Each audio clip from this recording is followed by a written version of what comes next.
ready Everybody for ready? action. Were the other countries that at least took the... Still, I cannot say that we have achieved the goals established by the convention. No. And we need to bring that to the attention of the state parties. Still, torture is a common occurrence in too many states on earth. When it is a reality that we should not accept, and we believe that the option of the international community and the states parties to create legal mechanisms to eradicate torture and CIDT provide a possibility to achieve that goal. And we don't have an option here. Living with the reality of the situation in which... I think more and more countries are abolishing the death penalty or are suspending it.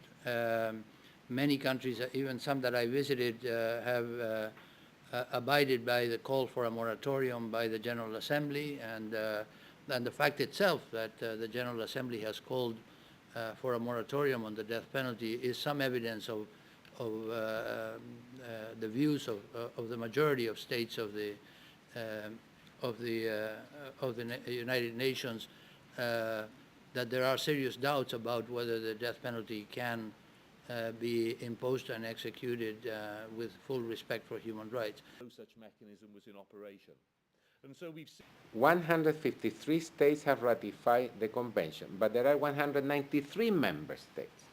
So it's very important to achieve universal ratification of the Convention Against Torture. Second thing, rights have to be taken seriously.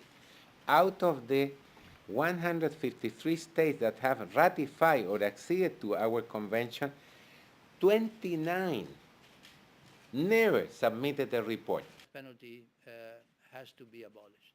We issued a press release last Friday, I believe, urging non-execution. Unfortunately, as you know, they were executed over the weekend, so we've already sent out another press release condemning the imposition of the death penalty for crimes that are not even among the worst offenses, which is a standard for which, if anything, the death penalty should be applied.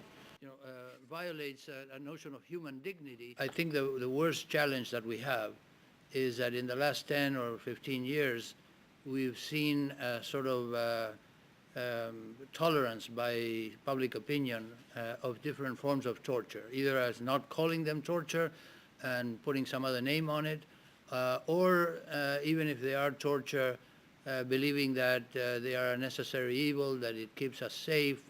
This is, you know, and this is not limited to any particular country or even any particular region of the world. I think the culture, the contemporary culture, has made us all less condemnatory of torture than we should be. Legal proceedings to establish accountability. When